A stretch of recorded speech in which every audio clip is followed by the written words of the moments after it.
So there's an interesting article published today by Slate, and it's titled, "Why Hasn't Donald Trump Been Indicted Yet? We Have 5 Theories." What say we put those 5 theories to the test? Because justice matters.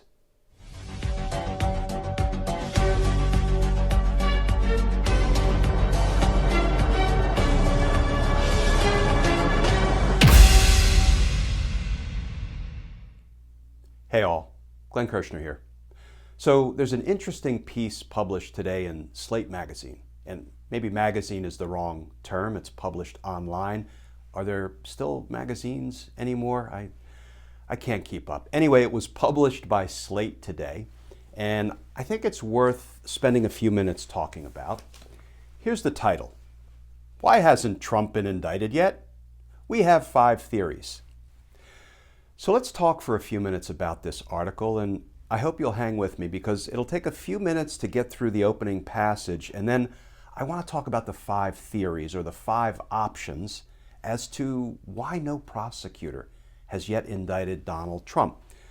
The article begins, last week, ABC News reported that treasonous lawyer John Eastman, treasonous lawyer was my editorial addition, John Eastman, the former Trump attorney at the center of the plot to overturn the 2020 election, was still at it.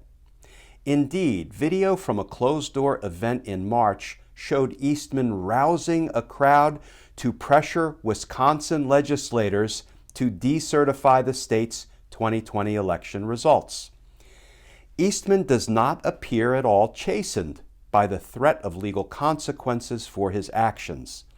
Among the ringleaders of the attempted 2020 coup, this cavalier attitude is not unusual. Steve Bannon, for instance, has spent recent months helping to organize hundreds of fellow coup supporters to take over local election apparatuses ahead of the 2024 election, despite being under indictment for contempt of Congress. Other leaders in Trump's coup attempt, like former Roger Stone associate Jason Sullivan, continue to push the big lie and threaten violence against political opponents. And then, of course, there's the former president himself, who New York Times reporter Maggie Haberman said last week is running for president in 2024, barring a significant change.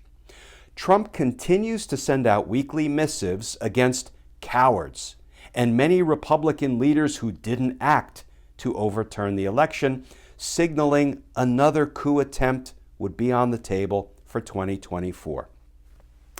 And then the article segues into really the heart of the issue, the prosecutors.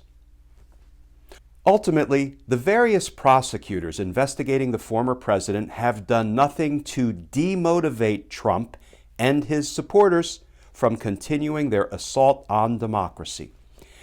And as we know, friends, those investigations include DOJ looking into January 6th, New York Attorney General Tish James' civil probe of Trump's business, Manhattan DA Alvin Bragg's criminal investigation of Trump, Fulton County District Attorney Fani Willis's criminal investigation of Trump's efforts to subvert the election in Georgia, and Westchester District Attorney Mimi Rocah's criminal investigation of the Trump Organization.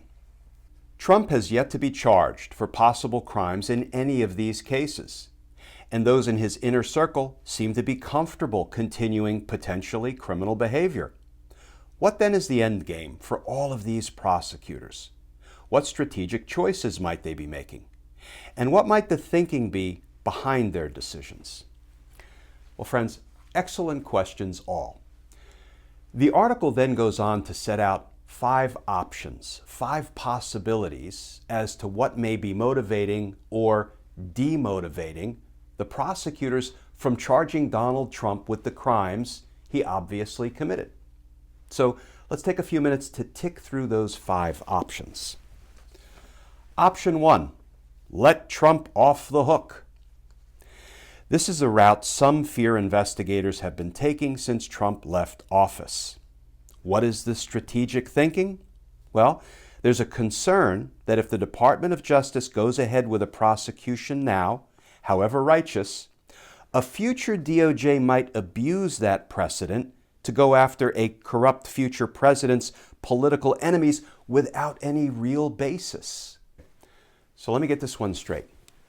There's a concern that if the current administration, headed up by a Democrat, and that president's Department of Justice goes after a former president for the crimes he committed, that might inspire a future administration, if headed up by a Republican, to go after his predecessor, even though his predecessor committed no crime. So that the thinking is, if we go easy, if we let Donald Trump off the hook, then the Republicans will respond in kind.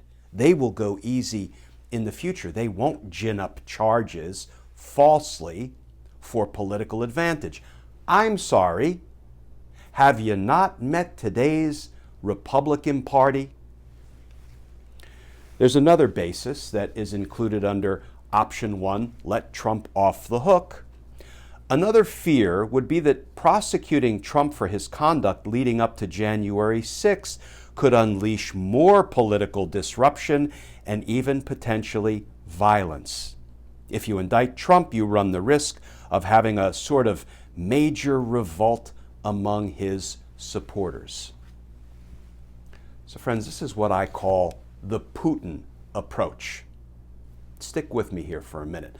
Vladimir Putin says, I will engage in as much lawlessness, as much violence, including deadly violence, as I see fit. And if you try to hold me accountable for my war crimes, I'll just up the ante. I'll engage in even more violence. In fact, maybe I'll just pull out my nukes. So the argument goes, we can't hold Donald Trump accountable for his crimes because that would encourage even more violence by his supporters. So instead, we have to appease them and let him off the hook. You know, friends, this is a recipe for handing it all over to murderous dictators like Vladimir Putin, like Donald Trump. The next option, only pursue Trump in civil court.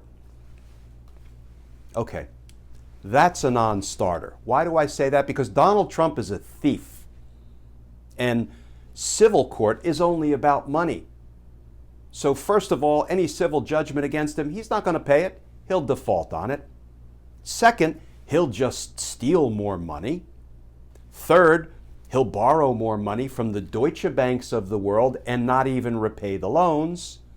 Or he'll just accept money from Russia or Saudi Arabia if he is taken to task in civil court instead of criminal court. So civil penalties only, that's a non-starter for somebody like Donald Trump. Let's go to the next option. Option 3, charge Donald Trump in criminal court. Ding, ding, ding, we have a winner.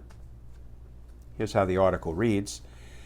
It's possible that these prosecutors only appear to be holding back, but are actually taking the time they need to get all of their ducks in a row. Under this premise, investigators are not letting Trump off the hook, but nailing down an airtight case against him and those who perpetrated January 6th, starting from the bottom up. Okay, I want to circle back to option 3 in a minute after we finish up with options 4 and 5. Option 4 is called the Spiro Agnew deal. And in essence, what that involves is, just as Spiro Agnew pleaded guilty to a charge and agreed not to seek office in the future, we could just have Donald Trump plead guilty to his crimes and have him agree not to seek public office in the future. Well, that won't work for 2 reasons. 1, Donald Trump ain't pleading guilty to anything. He doesn't have it in him. And 2, even if he promised, even if he agreed, including in writing, not to seek public office in the future, would you believe him? So option 4, the Spiro Agnew deal, another non-starter, in my opinion. And then option 5, the article lists as the ambiguous threat. And that essentially involves prosecutors sort of permanently holding charges over Donald Trump's head, not bringing those charges, in hopes that the threat of those charges being brought in the event he ran for office would somehow deter him from running for office or engaging in future misconduct. Again, I think that's sort of Alice in Wonderland, up is down sort of thinking. Not a viable option. So let's circle back to and finish up on option 3. Prosecute Donald Trump. My personal favorite. I know you're shocked. So that option indulges the notion that all of these different prosecutors are just buttoning up their case, or getting all of their ducks in a row. It's got to be a whole lot of ducks. And I agree with that up to a point. But I think what's really going on here is something that the article alludes to a little bit earlier when it says the following. Since so many different prosecutors are looking into Trump, there could also be a hope among the different prosecutorial offices that another investigator, another prosecutor will be the one to bite the bullet and go first. It's as if all of these prosecutors are saying, no, please, after you. And I've been saying for many months now, friends, that, no prosecutor wants to be the first one to criminally indict a former president. But it's my strong sense that every prosecutor, once that barrier is broken, will want to be the second prosecutor to indict a criminal former president for the crimes that he committed in their jurisdiction, in their backyard. And let's finish up with this quote from the Slate piece, which reads, none of these options are perfect, but it's clear doing nothing might be the worst option of all. Because justice matters. Friends, as always, please stay safe, please stay tuned, and I look forward to talking with you all again tomorrow.